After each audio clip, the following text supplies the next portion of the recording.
Good morning, everyone, and welcome to day one of the BSI Privacy Standards Webinar 2025.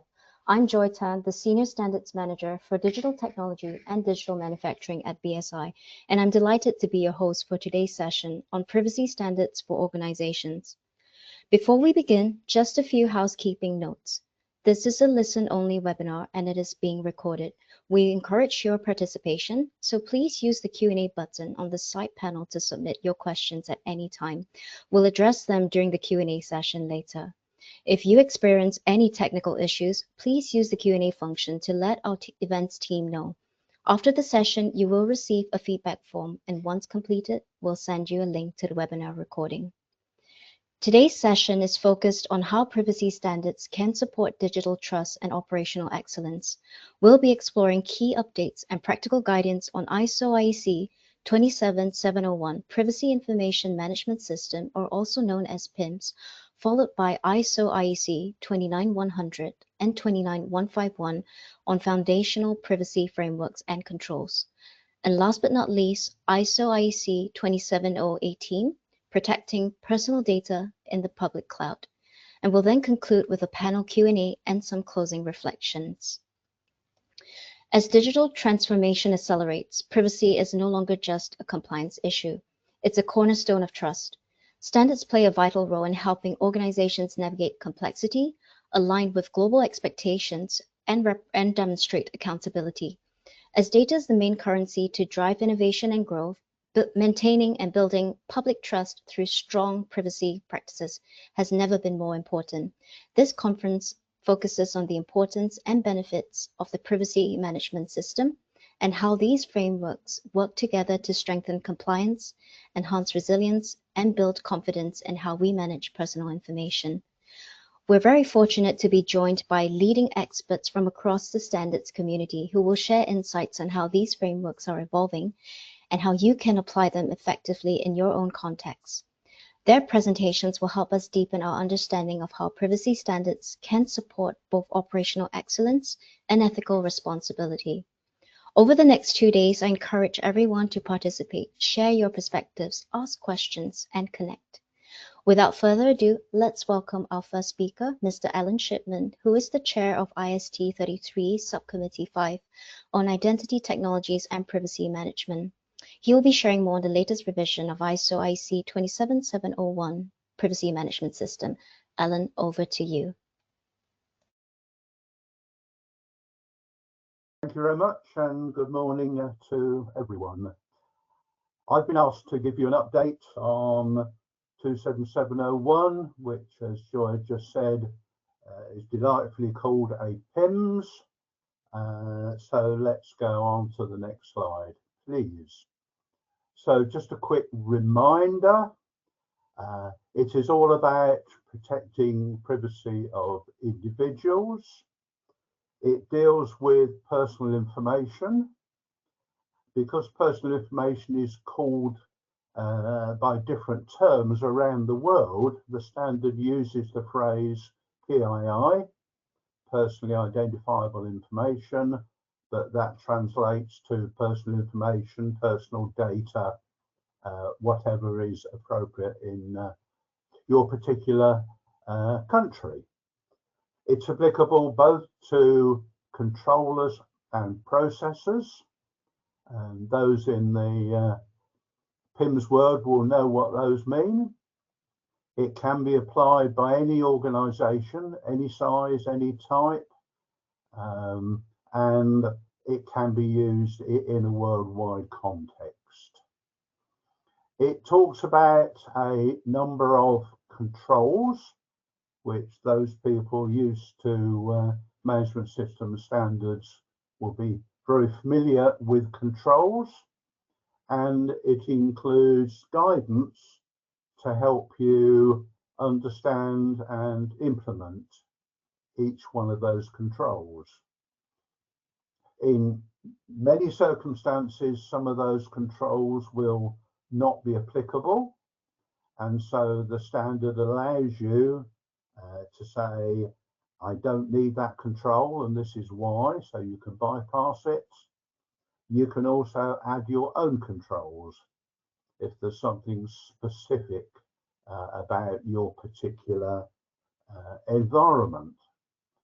So if we can pop on to the next slide, please.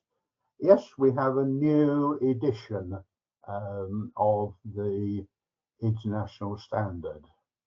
The original one was published in 2019, and it required compliance with the Information Security Standards 27001 and the Guidance 27002.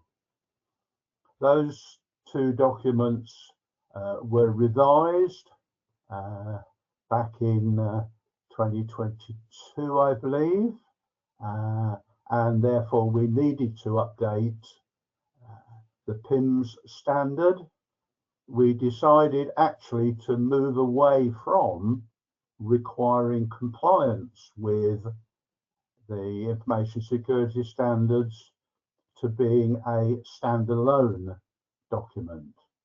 Therefore, there is no need to specifically comply with the information security standards. But of course, if you want to do that, you can, and you can link the two together quite easily. So the revised edition, published very recently, is a standalone. We have actually not changed any of the privacy controls when compared to the original 2019 version. But because we no longer use the information security standards, we have developed a new set, our own set of information security controls. Those of you that are familiar with the ISMS standards will probably recognize many of them, but they are ones that we have decided are applicable to privacy information management systems. So that is a brief review of what has changed. If we go on to the next slide, what controls do we have for privacy information management? And again, those people familiar with the privacy world will recognize many of these phrases, terms. The two numbers at the end of each line, the first number relates to controllers, and the second relates to processors and is the number of controls in the standard. So, for example, when we're talking about conditions for collection and processing, there are 8 controls for controllers and there are 6 controls for processors. And again, as I said previously, you need to look at each one of those controls, decide whether they are appropriate for you. If they are, go ahead and do them. If they are not, write down why you are not doing it. We then go on to looking at what your obligations are in relation to principles, PII principles, and you'll notice that there are far more controls for controllers when compared to processors, because basically processors do what controllers tell them to do. So therefore there is less links to the requirements for obligation to principles. We use the process of privacy by design and by default. So there are a number of controls relating to that. We talk about sharing PII with other organizations within the organization. We talk about transferring it to other jurisdictions. and we talk about disclosures. If you are asked to disclose information, what are the appropriate controls around that? And of course, we then go on to information security, PII security, and you will see there are a lot of controls in the security area. Security is obviously one of the very key issues around PII management, and in fact it's the same number of controls for both controllers and processors. Okay, so yes, it is a management system. It's an ISO management system. There is common text agreed and used in all ISO management systems, and we use exactly the same standard text. Therefore, if you have other ISO management systems in place, maybe the quality management ISO 9000, maybe the information security at 27001, you will recognize many of the requirements and you will be able to link them all together. It uses a document which you are required to produce called a statement of applicability. This lists or asks or requires you to list which of the many controls you have implemented. If there are controls that you have decided not to implement, you need to write in your statement of applicability the reasons why you are excluding it.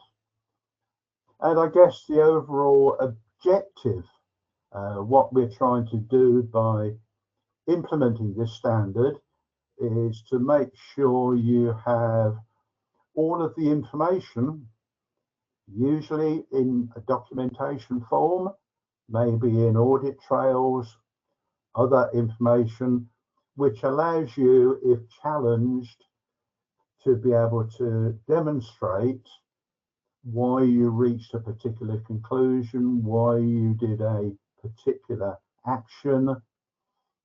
You'll have all the evidence you need, particularly if you are challenged, whether that's in court or in some other environment. You will have all the information you need in order to be able to respond to those challenges. So on to the next slide. And what sorts of things are we talking about when we go through the standard? And again, those familiar with management systems will be well used to these particular topics. It obviously requires you to understand your own organization or the organization that you are developing the PIMS for. Understand what the organization does, the context that it works in. That's a fundamental requirement. You are then asked to scope out the PIMS system, and some organizations, particularly large organizations, may well have a number of different PIMS systems. They might, for example, have one for internal information, maybe HR. You could have a PIMS system for that, and you could have another one for your customer data, for example. Or you could link it all together into one. That's totally your choice. But you need to decide and document the scope of the system. Obviously, support from top management is extremely key. And so you need to make sure you've got that and document that. Policies are an extremely important requirement, both privacy policies and security policies. What have you decided to do in order to protect the privacy of your customers, your staff, whatever? And what security arrangements are you putting in place at a policy level such that your own internal systems can match those policies? Risk assessments, risk treatments are very well used these days, both for privacy and security. Again, some of the controls you may decide not to implement, and you can give evidence of why by recording your risk assessment related to that particular control. Planning and support, how you plan to implement, how you support the ongoing processes that are involved in your PIMS.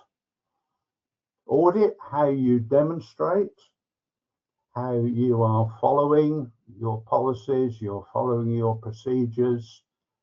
Maybe it's internal audit, maybe external audit, and the requirement for documentation.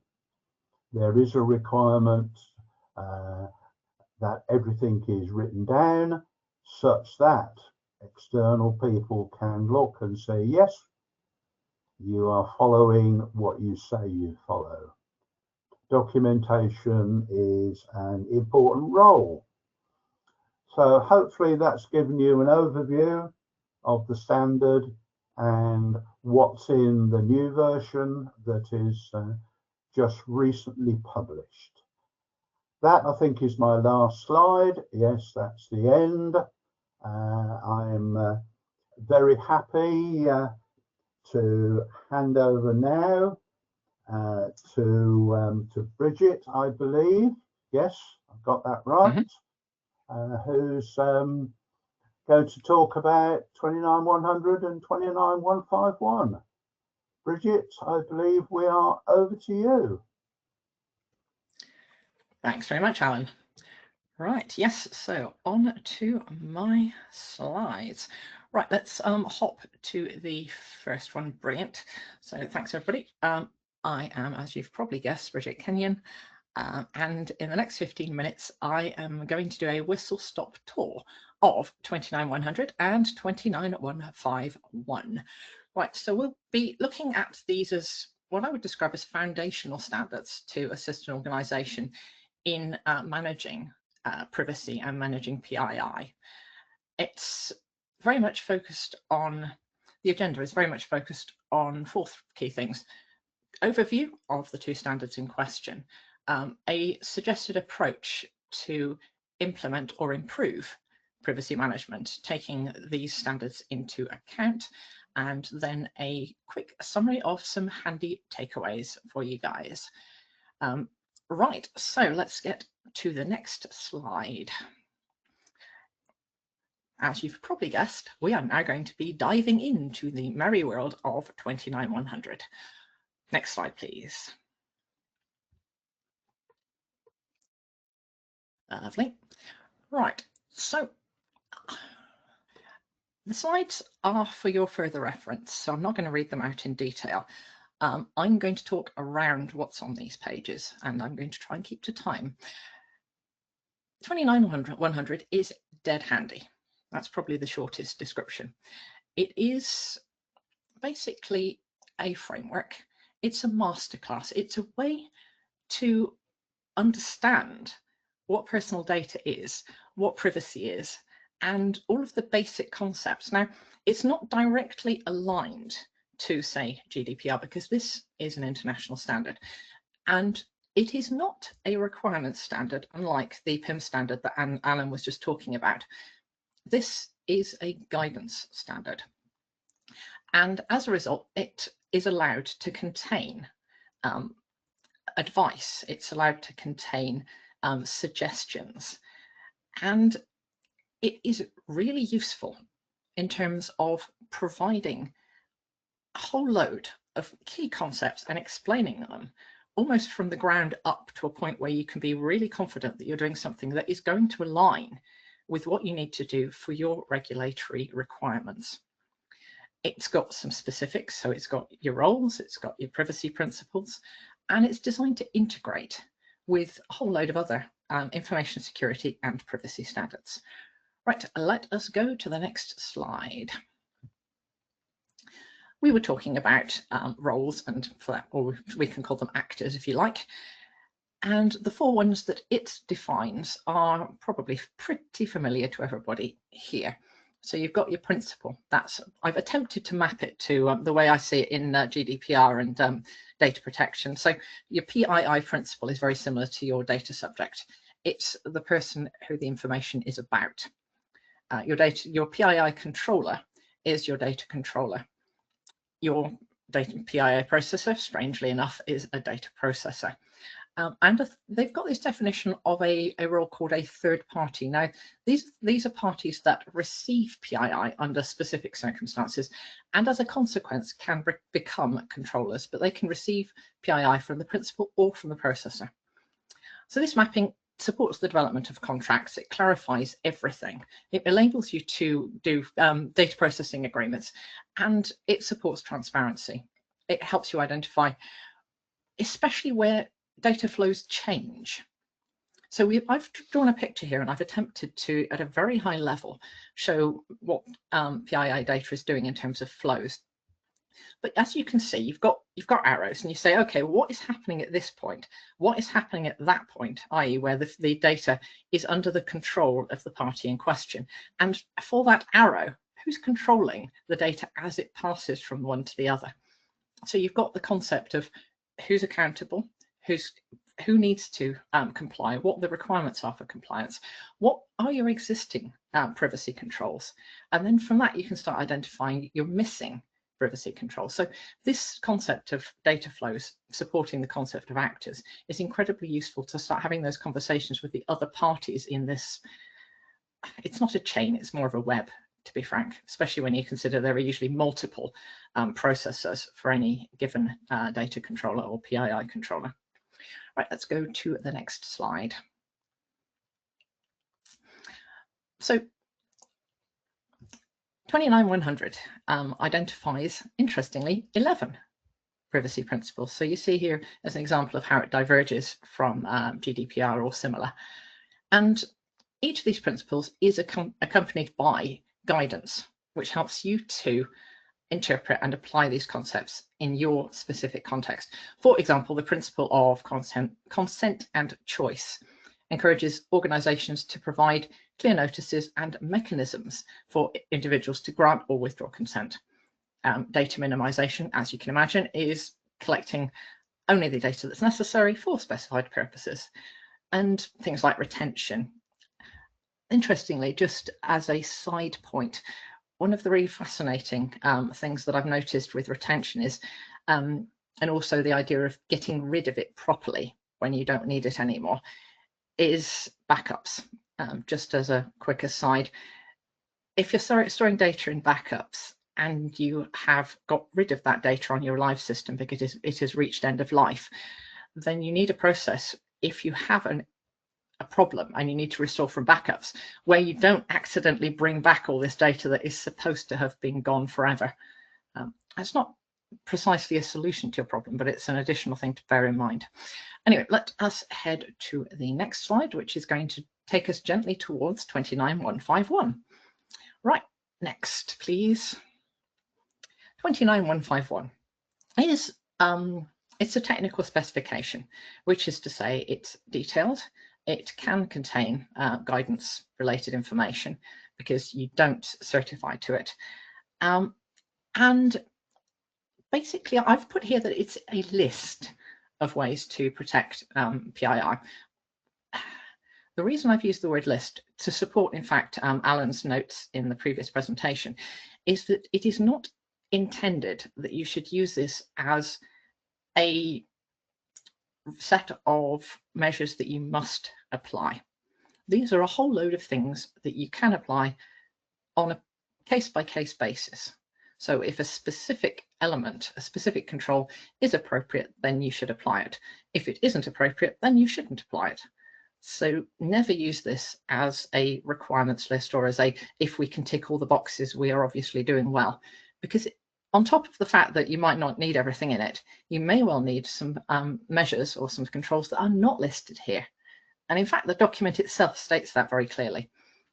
It's a really useful document, especially for PII controllers, because obviously they get the brunt of the decision-making process with regard to what controls are appropriate, as Alan was mentioning. And it supports privacy controls that are really specific to PII, things like unauthorized access, data breaches, making sure that you understand the reason for which you are obtaining and processing or holding the data, and being able to get rid of it properly. For example, if you're holding it on the basis of consent and somebody has decided to withdraw consent. So this is a really useful document to help people identify the types of controls and understand the types of controls that may be appropriate. Okay, let's go on to the next slide, which is a way of looking at the controls. A good way of looking at the controls is by thinking about the life cycle of personal information, or PII. So you've got your collection, you've got your use, you've got your shuffling around in different directions and having the correct agreements, and then you've got hanging on to it or getting shut of it, storage and disposal. There's a lot of useful details in each of the controls, but I've put examples of controls that map to each of these phases. And that is a good way of determining whether you've got adequate controls for each phase of the life cycle of your PII. Okay, let's go to the next slide, where we're starting to have a sort of look back to 29100. So we've got all of these nice principles in 29100, and I've basically taken some concepts from the principles and mapped them to some examples of controls. So this is a useful way of saying, okay, for a given principle, what security measures, what controls have we decided to apply to ensure that we are complying with this or supporting this principle? And again, it's a good way of determining whether you've got the right level of coverage or an uneven level of coverage for the different sorts of things you need to be considering when it comes to protecting and managing PII. So you've got a whole ton of detail here, but it's useful just to use this. Obviously, this is not a complete list, but if you started with this and then worked outwards, you can see what I'd do is stick in another column. And in that additional column, put what you're actually doing right now, and then see if there's anything in the example control patterns or in the main body of 29151 that you'd like to add. Right, let's go to slide 11, which is where we're starting to move to how can we use this in practice. So next slide, please. So slide 12, apologies for the tiny text. This is really a structured plan to implement or improve an existing privacy approach. You could choose to apply all of the controls of a PIMS at this point, or you can do it in a more free-form method. So there are many different ways of doing this. So what you have here are a set of stages, but I've also put in two specific comments. So one on quick wins and one on policies and assurance, because those are particularly valuable sections of your improvement process. So finding out what you have and where you have it is super important, starting with our scoping and risk mapping stage. And it might be useful just to kind of pick your top 5 worries. So we're saying high risk processes, and really dive into those and see how you can bring those risks down. Then work out what you actually need to do, stakeholder requirements. And I've said stakeholder requirements. You could call it, quoting from various standards, the requirements of interested parties. And interested parties include regulators. So that actually implicitly includes not only your top management and your customers or clients, but also the government, regulators, etc. ICO. Gap analysis. How far are you from where you need to be? And what are you going to do to close the gap that you have identified? Everybody is doing something to protect personal data. You don't start from scratch. You never start from I don't have a management system, i.e. a set of governance processes, training, lots of training and measures. So when we say system here, we are not talking IT system entirely. So once you've got your implementation plan, great, but do focus on some areas where you can potentially get some really quick wins. So privacy notices are really important. Making sure you've got the right access controls, and as I've said before, it's retention, and also making sure you don't have zombie data which keeps coming back when you restore after a failure of an IT system.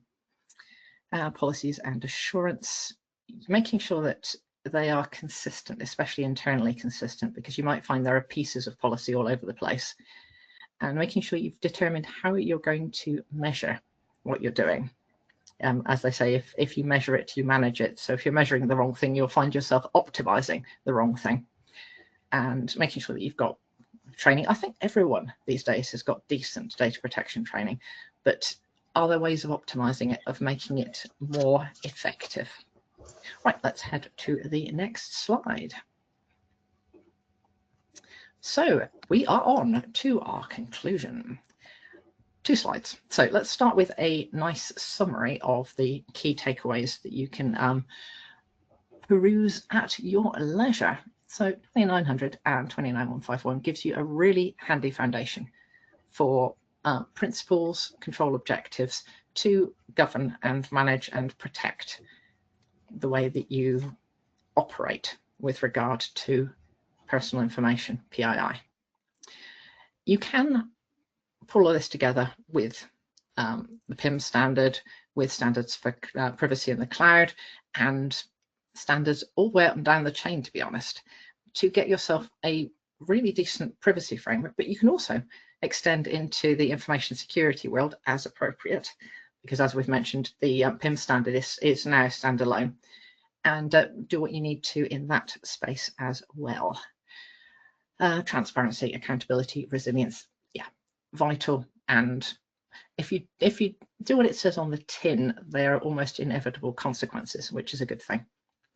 And as I've mentioned, thinking about things as a life cycle approach helps you identify where you might have some gaps or some concerns. Right, let us go to the very last slide, which is your cheat sheet. Okay, so yeah, as I've said, 29100 is your masterclass, and it's free. You can get it on the ISO website. You do have to create a user account, but it will allow you to download without taking any payment details. I know because I tested 2 days ago. It's a guidance standard, as I've mentioned, so it doesn't contain requirements, unlike the PIM standard. It is geography independent. And I may have mentioned already, but it's got some really cool bits on things like what is anonymization, what is identifiability, what is personal data, and a whole load of lists of factors which will influence the way that privacy risk is managed. 29151 is your control lexicon, your technical specification and implementation guidance. It does come with a cost, but there is a discount code which will show up later in this presentation. It's a technique, I've mentioned that. The last publication was in 2022. Actually, 29100 was last published in 2024, just for reference. And 29151 is very much in the same style as 27002 if you've seen that, but please do not use it or 27002 as a requirements checklist. Right, well, thank you very much indeed for your time, and I shall now pass on to Adi Kola, who is going to be talking about privacy in the cloud. Thank you very much, Bridget, for your presentation. And this is the final presentation in the series before we get into the Q&A, and hopefully you have an opportunity to ask some questions from some of the stuff that you've seen this morning. And you can also send in your questions as well, and we can try to moderate those as well for you. So I'm now going to start my presentation. And I've been asked to do a very quick overview of what's new in ICO 27018-2025 compared with ISO 27018-2029. Now, the point to make here is that the 2025 version isn't out yet. It's not out in English until the beginning of next year. So what I'm going to be talking about is a quick heads up. Keep in touch with the BSI because we will let you know when you can get your hands on this standard. And it is a useful one, as you'll see, given that cloud has been in the news only this week with AWS and the outages there. So what we're talking about here is a standard protecting personal identifiable information, PII, as we've already heard, in the public cloud. And that personal information is in the public cloud on the instructions of the customer. So think about this standard as a public cloud privacy playbook, where the public cloud provider is the data processor and the personal data and the customer processing the personal data of the customer, and the customer is the data controller. So there are duties and responsibilities on both sides of that equation, and we'll try to unpack that in this short presentation. So what I'll do is I'll start by mapping 27018-2025 that sits alongside other ISO standards. Have a quick look at the evolving threat landscape as the backdrop to this standard, and look at what's actually new in 2025, and then end with a checklist of actions which are practically focused, which the public cloud provider can take right now to mitigate both security and privacy risks. So it should be child's play, right? There are building blocks that sit within all organizations in relation to the processing of data. And the standards are there for one very good reason. The standards are there because they enforce and underpin what you're doing and building trust as your license to operate. So standards aren't just nice to have, they're actually quite important to demonstrate how you do things, and then therefore engage with your customers and clients and partners and supporters and everyone else, stakeholders, and build that trust. So these slides are completely available to you at the end of the end of this webinar. So, you know, I put a lot of details into the notes view as well. But I just thought this is quite useful to see actually this sits within a family of other standards. So as the public cloud providers recognize, the license to do business is built on consumer trust. The foundations on which the cloud business is built must be very strong. And when it isn't strong, you know, things can go wrong. Here we're talking about not just sort of outages and kind of technical issues, we're talking about privacy and security. That wasn't part of the story this week with AWS, but it could have been. So this is where this standard 27018 comes in. The first foundation, we've heard a bit about that already, is 27001, which is the ISMS standard, which I think most of us recognize. The blueprint, if you like, that underpins the cloud service. So we'll keep that in mind. Then we've got the toolkit, if you like, in terms of what tools are available for us to actually implement the need to reduce the risks, privacy risks and security risks. And that's ISO 27002. And a set of security controls the cloud provider can use. Then we've got a bolt-on. We've got 27701, which snaps on the privacy extension. Alan has already spoken a bit about that. That articulates, as you've already heard, clear roles, policies, and also evidence. Alan also mentioned, quite importantly, keeping records. That's really important in this world that we live in. Everything needs to be transparent. So keeping records is an important point that Alan made. 27017 is the cloud security know-how for best to use those tools and how to apply those controls. So it's a bit of a guidebook, if you like, 27017. And then you come to 27001, 27018, which is the foundation across where privacy meets public cloud in practice, especially on shared multi-tenant platforms, which I think many of us are very familiar with. Public cloud providers don't just have a policy, but more importantly, with this standard, they can help them demonstrate and verify, which I think is really important, how personal data, or PII, is secured and is kept private, which of course will enhance trust. Where I want to go next is actually just have a very quick look at some recently published evidence regarding the privacy and security risks that need to be addressed.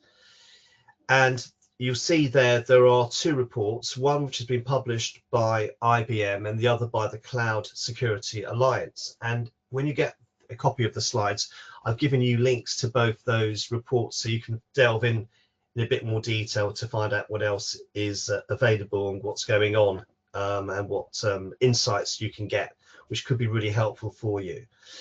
But taking a step back, the evidence is clear. The public cloud providers that adopt and implement 27018 2025 will be better equipped to demonstrate measurable accountability and build greater confidence and trust amongst enterprise and public sector clients in an AI-driven cloud environment.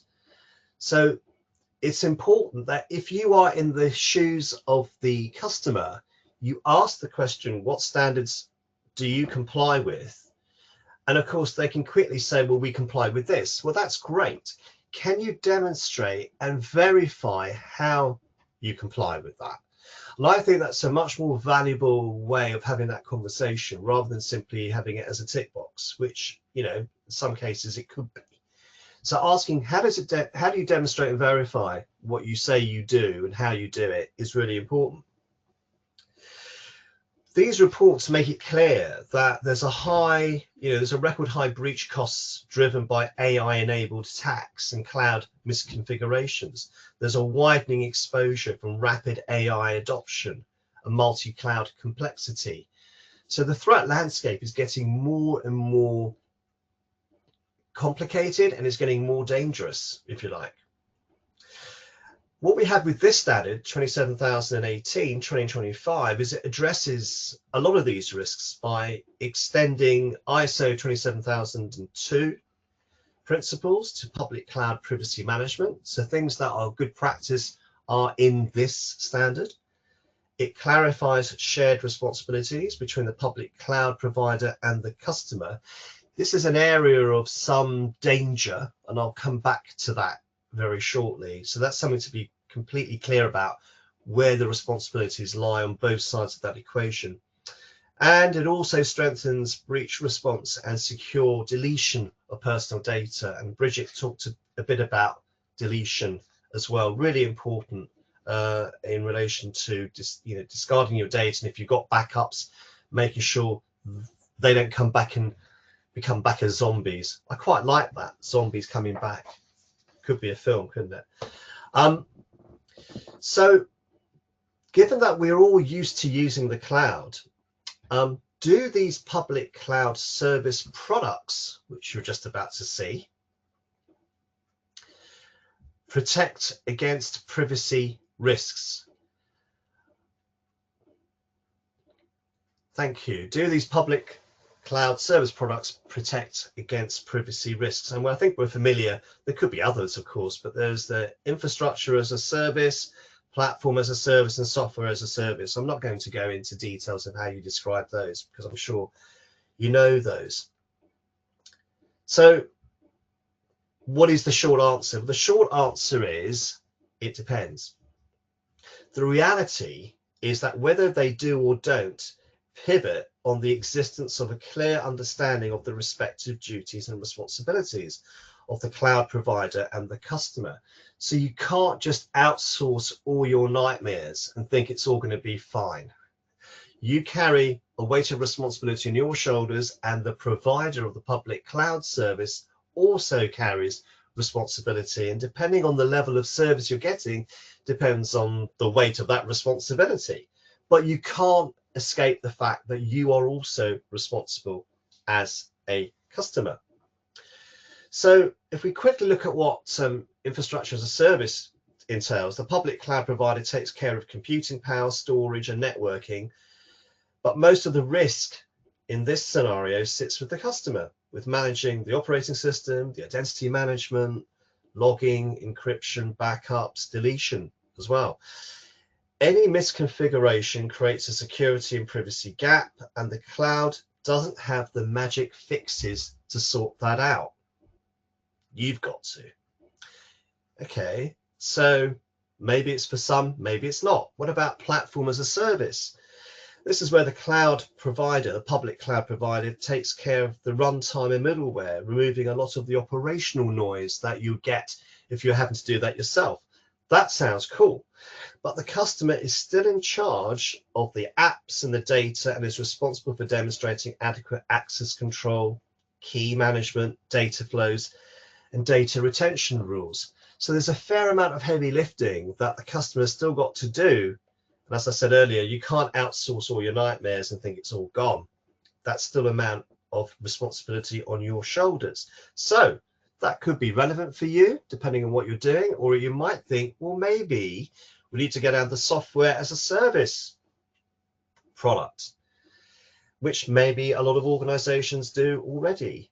And this is where the public cloud provider runs the full application. This is where privacy expectations must be explicit. What personal data is collected, how it's shared, how incidents and breaches are handled, and what delete really means, which is why these other standards are important, because they give us some clarification on understanding those duties and responsibilities and how do we demonstrate and verify that we've actually deleted something. So really, 27018 is about turning expectations of the public cloud provider into concrete, auditable actions. In other words, they can be held to account. They can be measured against their words by looking at their deeds. That we're not just simply buying something because it looks nice in some marketing brochure. You know, there's some real opportunity to make sure that whatever they're promising can be audited. In other words, can be demonstrated and verified. Most data breaches and privacy failures can be traced to root causes, and an area for improvement is who does what, when, and how, and whether this can be demonstrated and verified. Although cloud adoption is universal, pretty much, I would say 100% universal, the confidence in the application of privacy by design, that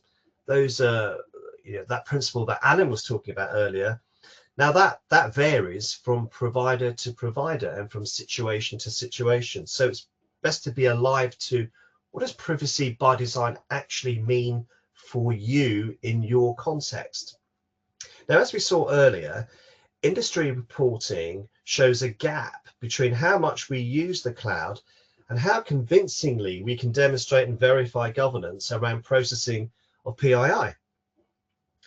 And I think that's why 27018 2025 matters.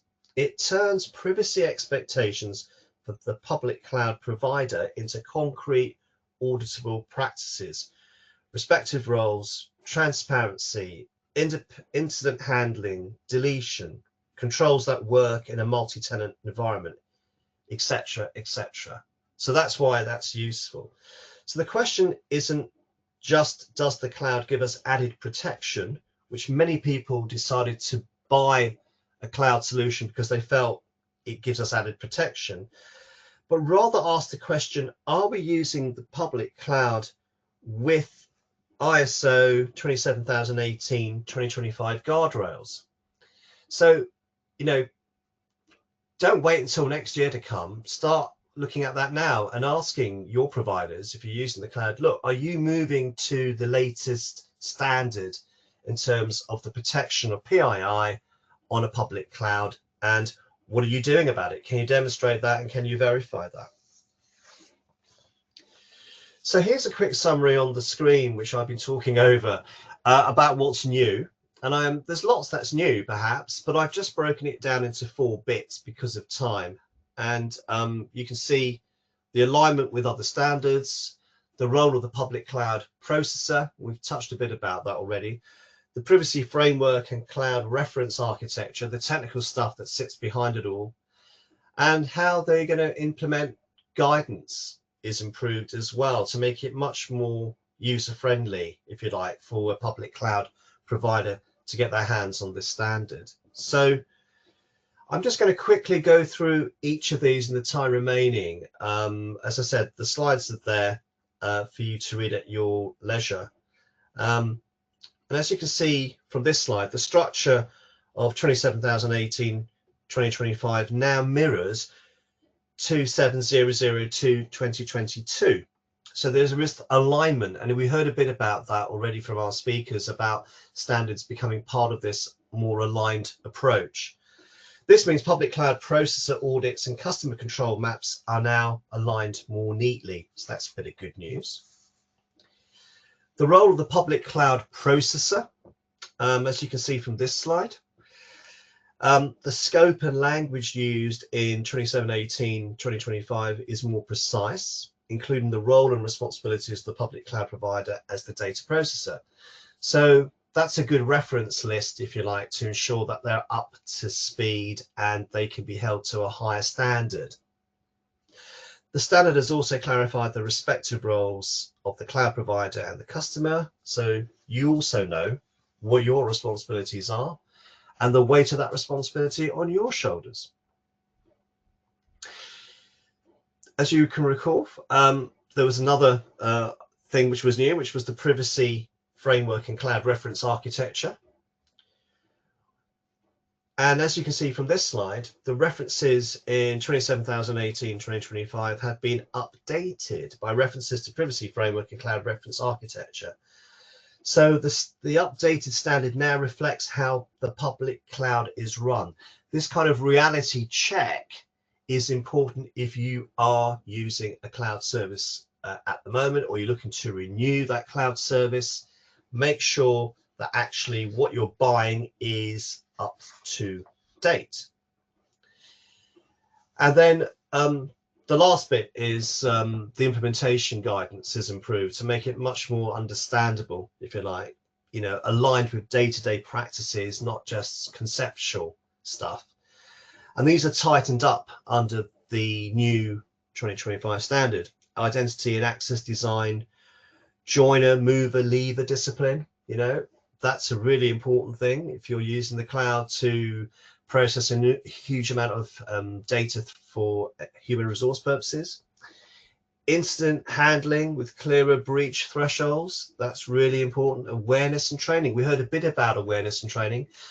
Really, awareness and training, well, training in particular is, if you like, your frontline defense for kind of minimizing the risk of mistakes and errors and issues and, dare I say, breaches from occurring. But that's an important area to focus on. And transparency, really important too. The practical rules for deletion and retention and restoration of personal data. So you know where you are if you're going to be using the cloud, and you know where you are when you are looking at renewing that contract, and you know what kind of questions you need to ask. So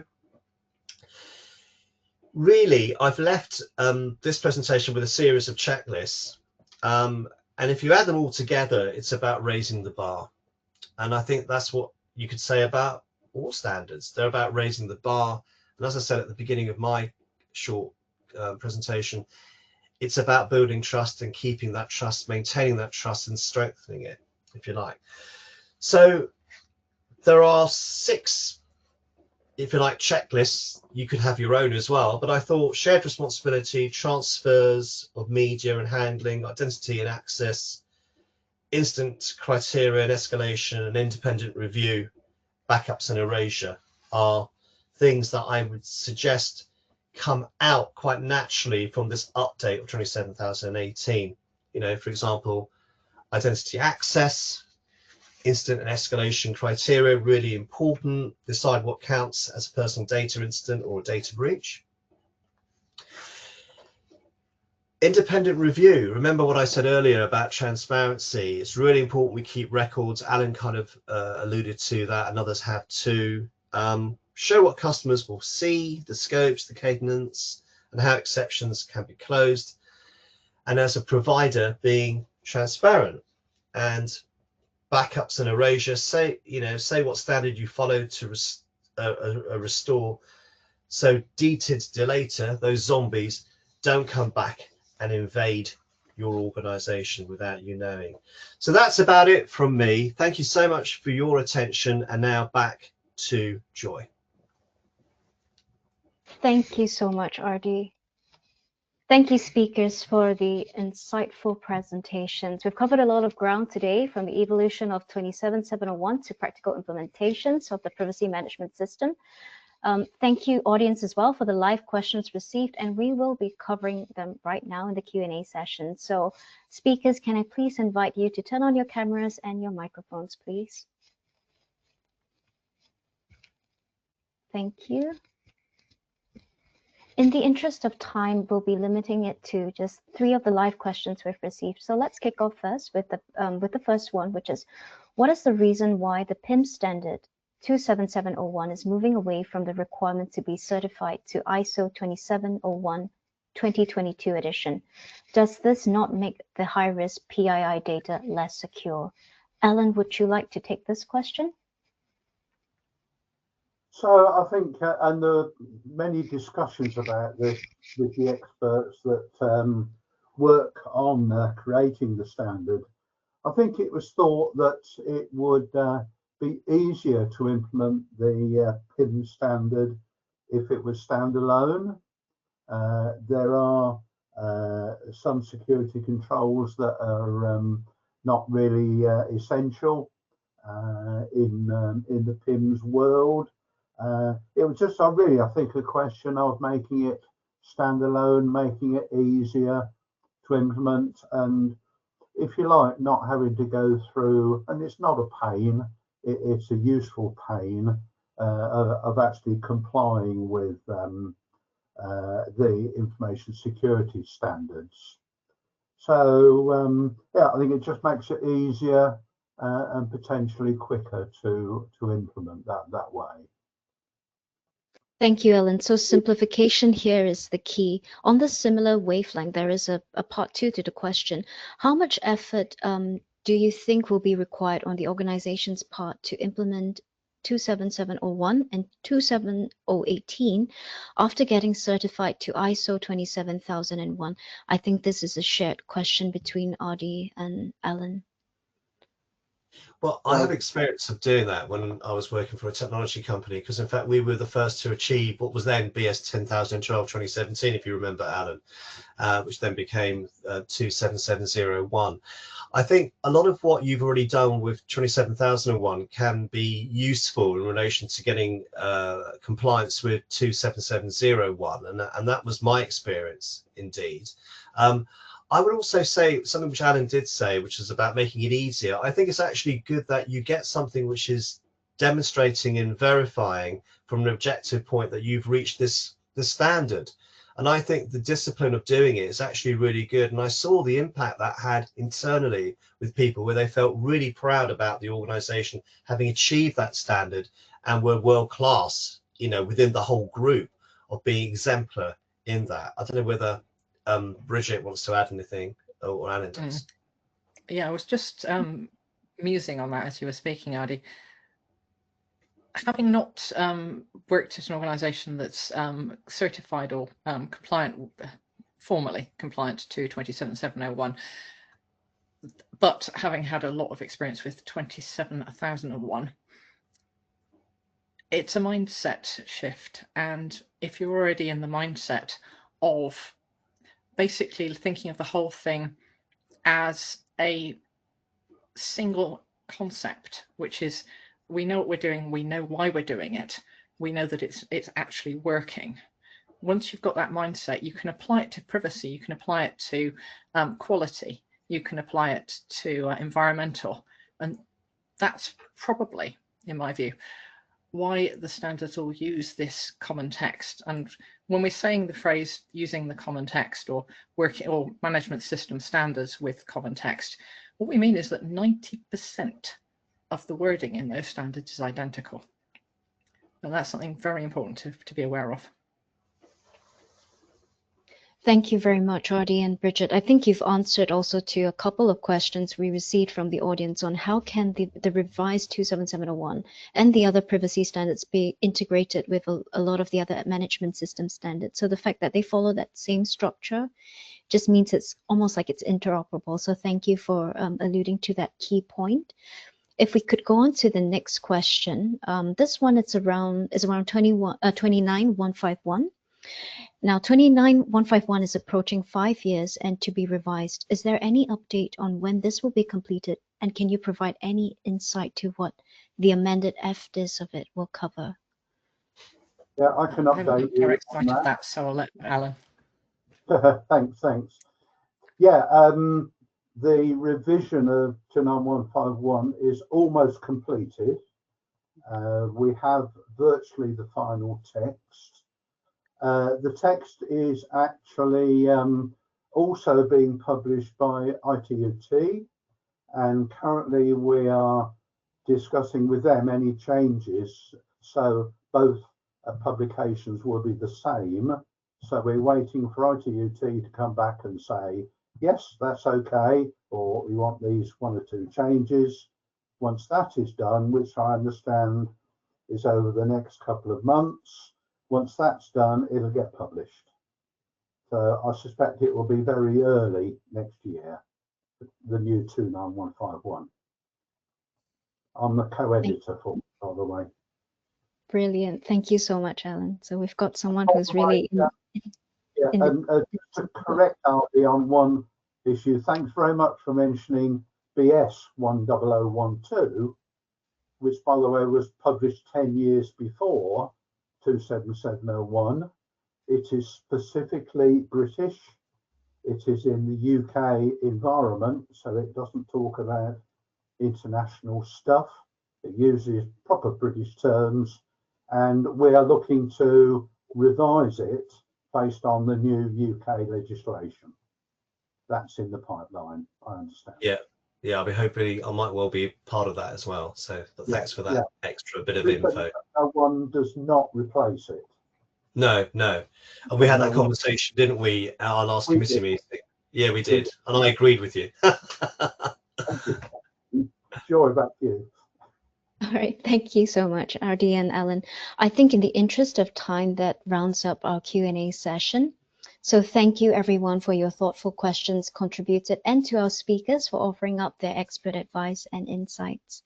As a token of appreciation, we're offering a 20% discount on the key privacy standards, including ISO IEC 29100, 29151, and 27018. I must add here, as Bridget has mentioned in her presentation, the discount code will be applicable for these cited standards, but 291 and 100 can be available they're available on the ISO website free of charge. A point to note here is that the revised 27701, now that will be it's scheduled to publish today on 22nd of October. And following this webinar, we will share a discount code with attendees to access this new edition. So, yep, please feel free to use this discount code Data Privacy 20, all in capital letters, for 20% off. As we close, I encourage you to reflect on these insights gleaned today. how they can be applied to your context. And whether you're just beginning on your privacy journey or looking to enhance an existing program, the tools and frameworks discussed today offer a very strong foundation. So please don't forget to complete the feedback survey after this session. Once submitted, you will receive a link to the webinar. And thank you for joining us today. And we look forward to welcoming you back tomorrow morning for session 2, where we'll be exploring how privacy standards are evolving to protect consumers in a digital age. Take care and enjoy the rest of your day. Thank you.